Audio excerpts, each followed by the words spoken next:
Halo kawan pajak semua, selamat datang di Podjangga, podcast pajak Pesanggerahan, sebuah media yang dihadirkan oleh KPP Pratama Jakarta Pesanggerahan sebagai wadah untuk mengedukasi kawan pajak semua seputar perpajakan. Seperti biasa, kami akan selalu menghadirkan topik bahasan yang menarik, relevan, dan tentunya bermanfaat. Pada kesempatan ini, saya Haris Wildan dan bersama saya telah hadir rekan saya yaitu Kak Dian yang merupakan penyuluh pajak di KPP Jakarta Pesanggerahan. Selamat siang, Kak Dian. Siang. Kawan pajak, pada kesempatan ini kami akan membahas mengenai kewajiban perpajakan bagi wajib pajak yang telah dikukuhkan sebagai pengusaha kena pajak atau PKP. Hal ini penting dibahas bagi wajib pajak badan yang telah memiliki omset melebihi 4,8 miliar atau wajib pajak yang masih memiliki omset tidak melebihi 4,8 miliar namun memilih untuk dikukuhkan sebagai PKP. Jadi secara garis besar kita akan membahas 4 kewajiban PKP. Yang pertama adalah memungut PPN dan PPNBM yang terutang. Kemudian yang kedua menerbitkan faktur pajak. Kemudian yang selanjutnya menyetorkan PPN dan PPNBM yang masih harus dibayar. Terakhir, melaporkan SPT masa PPN. Baik, kita mulai yang pertama, yaitu materi memungut PPN dan PPNBM yang terutang. PKP yang melakukan penyerahan barang kena pajak ataupun jasa kena pajak wajib memungut PPN dari pembeli atau penerima BKP atau JKP yang bersangkutan. Kemudian PPN dikenakan atas 8 hal. Antara lain, yang pertama adalah penyerahan BKP di dalam daerah pabean. Yang kedua adalah penyerahan JKP di dalam daerah pabean. Yang ketiga, impor BKP. Yang keempat adalah pemanfaatan BKP tidak berwujud dari luar daerah pabean di dalam daerah pabean. Yang kelima, pemanfaatan JKP dari luar daerah pabean di dalam daerah pabean. Yang keenam, ekspor BKP berwujud. Ketujuh, ekspor BKP tidak berwujud. Dan terakhir, ekspor JKP. Nah, kita akan bahas kelompok barang ataupun jasa. Yang harus teman-teman ketahui, ada 3 hal kriteria untuk pengelompokan barang ataupun jasa. Yang pertama adalah kriteria barang kena pajak atau BKP.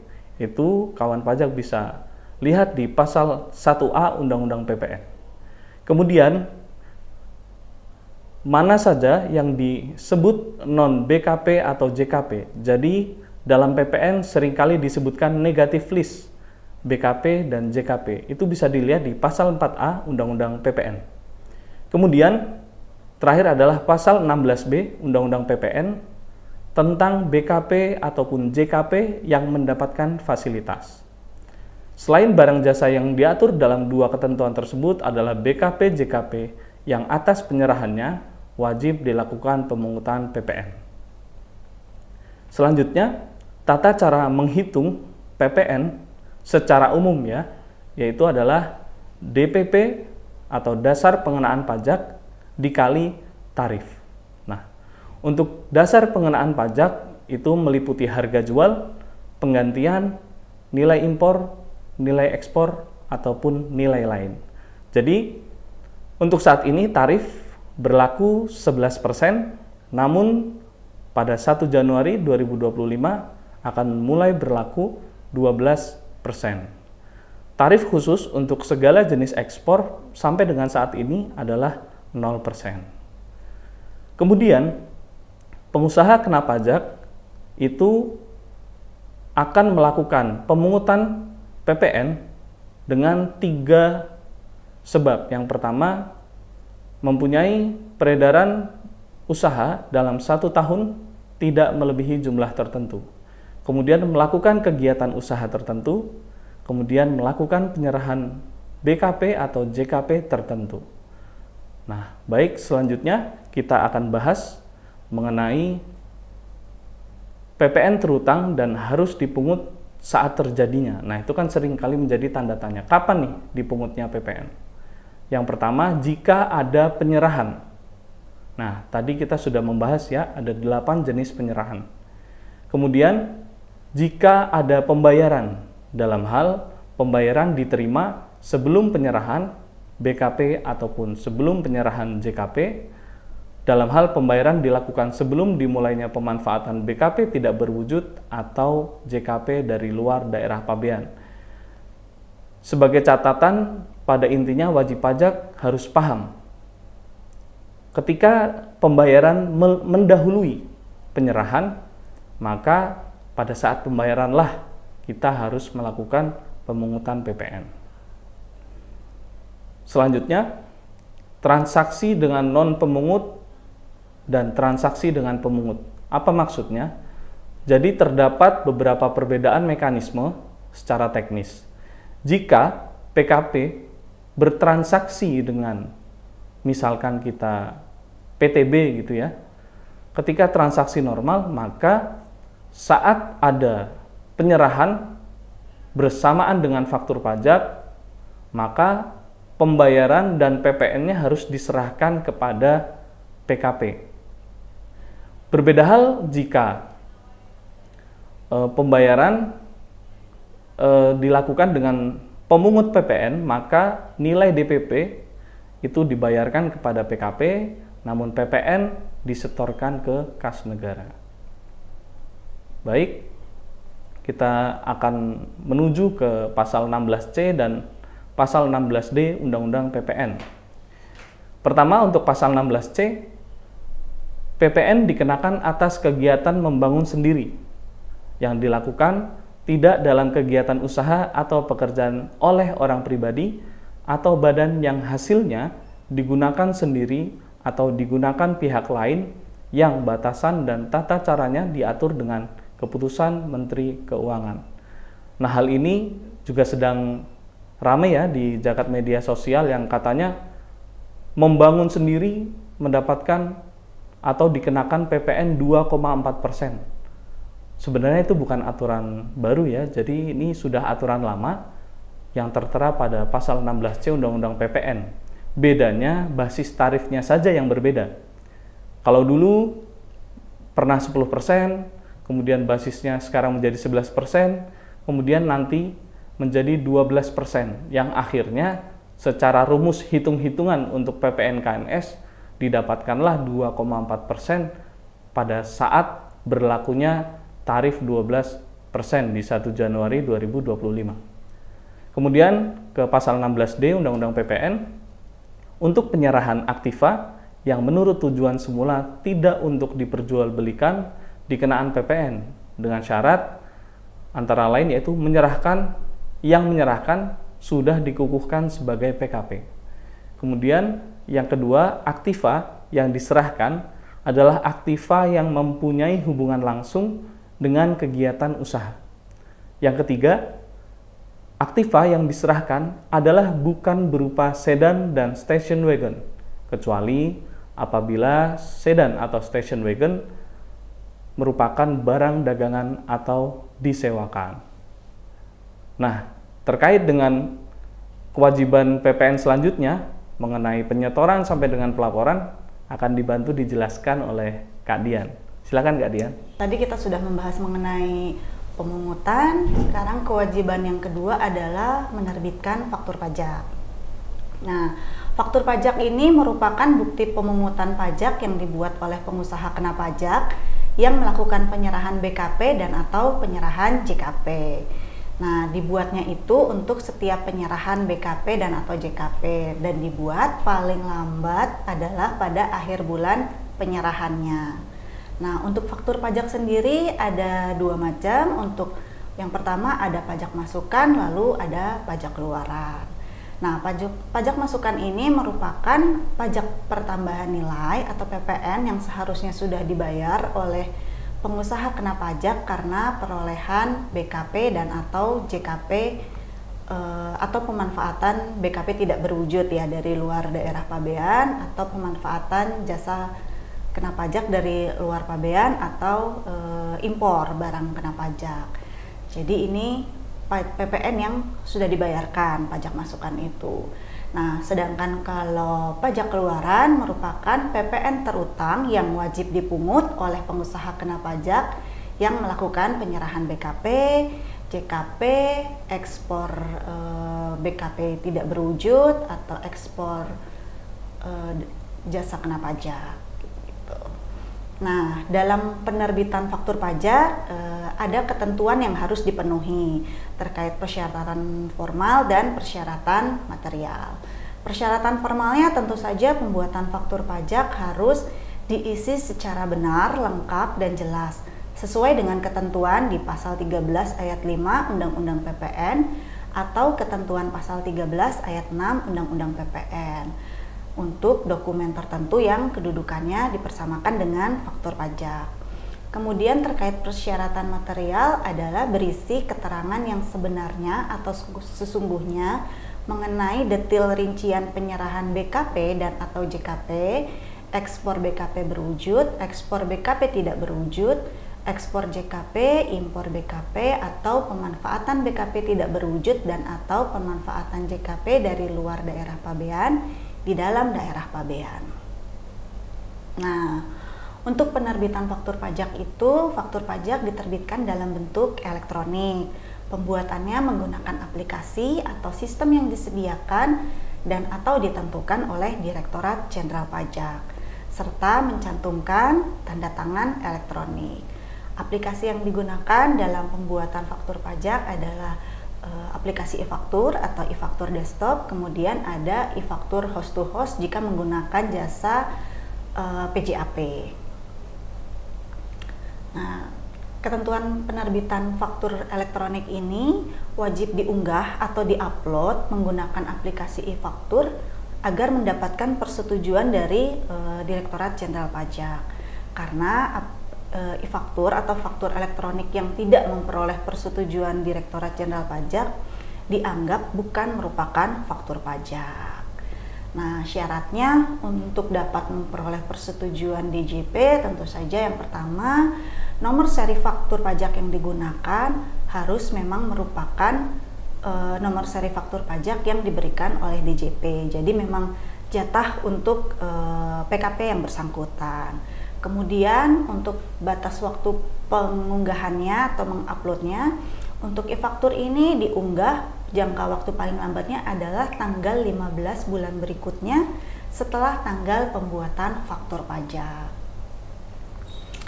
Nah, untuk pengusaha yang telah dikukuhkan sebagai pengusaha kena pajak tetapi tidak membuat faktur pajak atau terlambat membuat faktur pajak, atau pengusaha yang telah dikukuhkan sebagai PKP yang tidak mengisi faktur pajak secara lengkap sebagaimana yang dimaksud dalam pasal 13 ayat 5 dan ayat 6 Undang-Undang PPN, nah, maka akan dikenakan sanksi administrasi. Sanksinya berupa denda sebesar 1% dari dasar pengenaan pajak.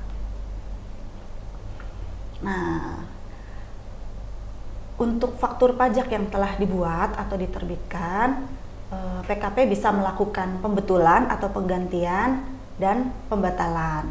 Nah, kapan dilakukan pembetulan atau penggantian dan kapan dilakukan pembatalan adalah dilakukan penggantian pada saat terjadi kesalahan penulisan.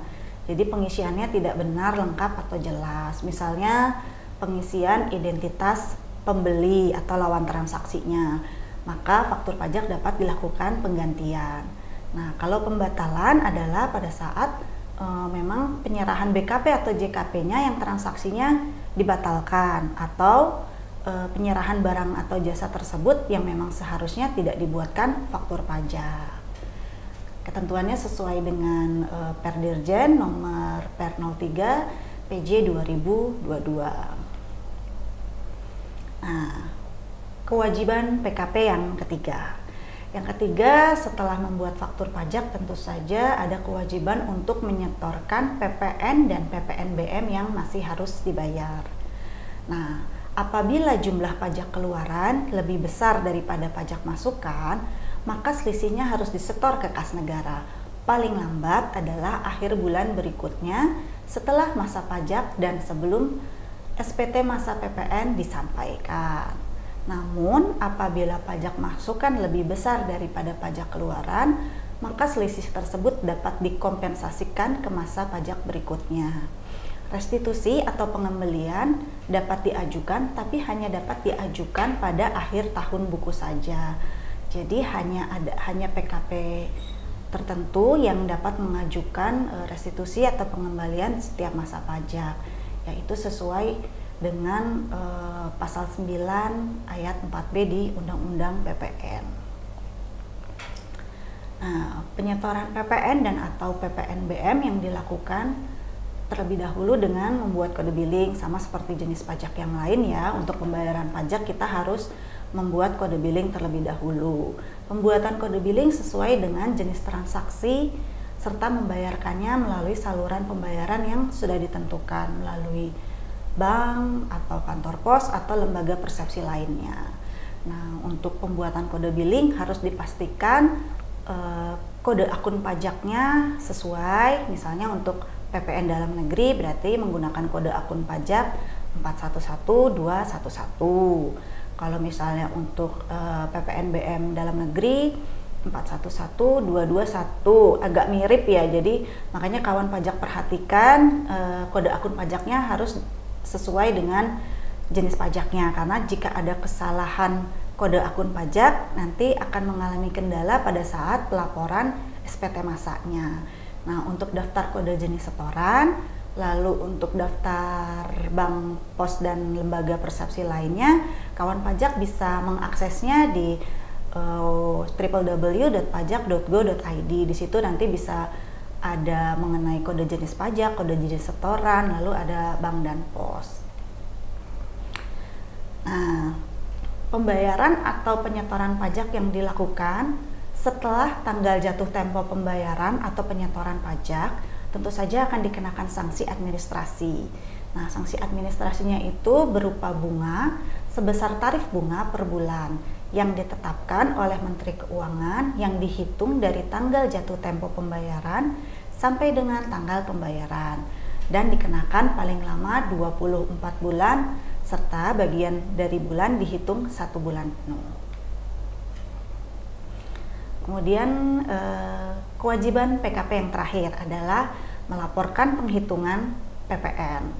Nah, SPT masa PPN disampaikan paling lama adalah akhir bulan berikutnya setelah berakhirnya masa pajak. Karena apabila PKP tidak memenuhi kewajiban pelaporan faktur pajaknya di SPT masa PPN akan dikenakan sanksi denda berupa denda sebesar 500.000. Nah, misalnya nih contohnya untuk pelaporan PPN ya, untuk penghitungannya, apabila PKP memiliki omset misalnya DPP-nya ada pajak keluaran sebesar 22 miliar misalnya. Misalkan 22 miliar. Tapi dia juga sudah dipungut PPN sebesar 11 miliar. Berarti kan PPN terutangnya sebesar 11 miliar itu harus dibayarkan paling lambat adalah akhir bulan berikutnya. Misalnya itu untuk masa bulan Juli, berarti paling lambat adalah tanggal 31 Agustus untuk pembayarannya sebelum dilaporkan SPT masa PPN-nya. Baik, terima kasih Kak Dian sudah membantu kita semua dan membantu kawan pajak untuk menjelaskan apa saja kewajiban perpajakan. Nah, sebelum kita akhiri, Kak Dian, jadi sebenarnya kewajiban PPN ini mudah, cuman biasanya trikinya saat menentukan transaksi ini sebenarnya kodenya berapa sih? Ya. Apakah kode 01, 02, dan seterusnya ya? Nah, nanti semoga ada waktu lagi kita akan coba jelaskan lebih rinci terkait dengan kode-kode faktur. Nah, itu terkait dengan apa yang menjadi karakteristik masing-masing kode faktur.